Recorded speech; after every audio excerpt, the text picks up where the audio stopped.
Do you remember when life felt a little slower, a little simpler, and somehow a lot more magical? Let's take a trip back to the 1980s, a time of VHS tapes, neon colors, handwritten notes, and Friday night adventures. If you lived through it, this will bring back memories. And if you didn't, well, you're about to see why so many people still call it the best decade ever. Blockbuster opened its first store in 1985, and by the end of the decade, it had over 1,000 locations across America.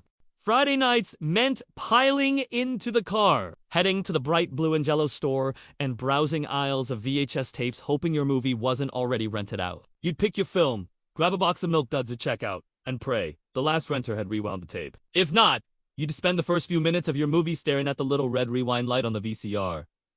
It was frustrating, but also part of the ritual. Vacations were an adventure of their own. Families packed the station wagon and headed to Florida Disney, Daytona Beach, or sometimes just a cheap motel with a swimming pool. You played road trip bingo, fought over who got to hold the map, and ate gas station peanuts until someone got caught. And when the first palm tree came into view, it felt like magic. No GPS, no iPads, just a car full of laughter, bickering, and the smell of sunscreen. Saturday mornings were sacred. Cartoons ran from 7 a.m. to noon, and you didn't dare miss a second. You sat cross-legged in front of the TV, bowl of Captain Crunch in hand, hypnotized by Thundercats, G.I. Joe, or Looney Tunes, all interrupted by back-to-back toy commercials.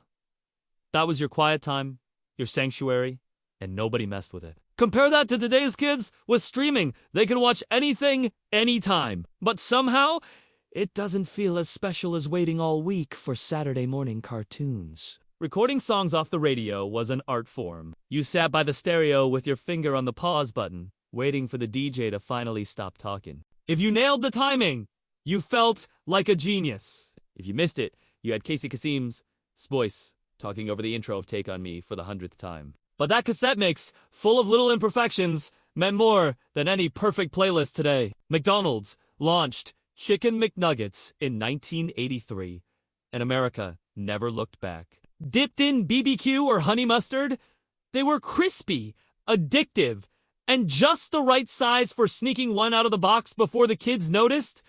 The taste was unforgettable. Arcades were the beating hearts of every mall. Quarters in your pocket, joystick in hand, Pac-Man on the glowing screen, it was pure magic. High scores weren't just numbers, they were respect. If someone beat your record, you didn't cry. You stayed until you won it back. The average house cost about $80,000. It wasn't about luxury, it was about space. 3 bedrooms, shag carpet in at least one room, and a backyard big enough for a grill, a slip-end slide, and a family dog. Privacy and that second bathroom, pure gold. Christmas magic came in the form of the Sears Wish Book, hundreds of pages of toys, gadgets, and dreams. You circled everything with a red pen and left it somewhere your parents might accidentally find. Half the fun was just flipping through the pages again and again. Gas dipped below $1 in 1986. Stations flipped their signs to 89 cents a gallon. Attendants still washed your windshield, and drivers cheered like they'd won the lottery. Imagine that today. Every home had a family photo, wall-awkward school, pictures, glamour shots with soft lighting, and your uncle's perm proudly framed. Stand still too long in the living room, and someone might hang your picture next. Kids drank from the garden hose, no filters, no fancy bottles, just cold and somehow we survived. The clapper turned lights into magic. Clap once, lights off. Clap twice, lights on. Until your dog sneezed in the middle of the night and the lights flicked on by themselves. The average salary was around $17,000, and somehow it stretched farther than you'd think. You could raise a family, buy a used car, and still have a little left over for Friday night movies. Life was simpler and fun. Often cost no more than $5 in the backyard. MTV launched in 1981 with the words, "Ladies and gentlemen, rock and roll." Suddenly, bands didn't just have to sound cool, they had to look cool. Music videos were bold, strange, and unforgettable. Fast food came wrapped in foil, fries in paper bags, and milkshakes so thick they bent your straw. In 1985, Coca-Cola changed its recipe and launched New Coke. People hated it. 3 months later, Coke caved and brought back the original as Coke Classic. Few marketing disasters were ever so loved. In school, you didn't text. You passed notes folded like origami, labeled Read Now, and slid across desks like secret missions. If the teacher caught you, they might read it out loud, instant humiliation. The Nintendo Entertainment System arrived in 1985 and changed everything. Mario wasn't just a plumber, he was a hero. Duck Hunt, Zelda, Punch-Out games came in gray plastic bricks you had to blow on just to get them working. Trapper Keepers were status symbols, bright colors, Velcro flaps, and matching folders. When that Velcro ripped open in class, heads turned. You recorded TV shows on blank VHS tapes, stacked them by the V's, and if someone taped over your movie night, that was grounds for war. Car interiors smelled like warm vinyl and crayons. No airbags, no cup holders, just sticky bench seats, roll-down windows, and your dad saying, "We're not stopping until we get there." In 1986, the Challenger disaster broke America's heart. Millions watched live, including school kids, as the space shuttle exploded. It was supposed to inspire, but instead, it became a tragedy no one forgot. Technology was changing fast. IBM released its first personal computer in 1981. Apple shook the world with its 1984 ad during the Super Bowl, showing a woman smashing Big Brother's screen.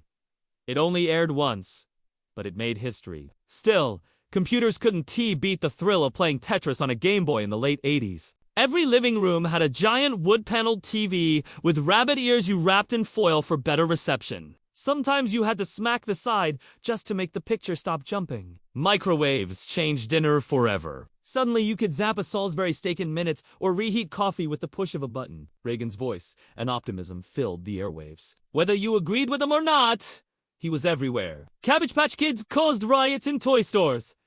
Parents fought in aisles just to grab one. School lunch meant rectangular pizza, lukewarm milk, and maybe a fruit cup and syrup.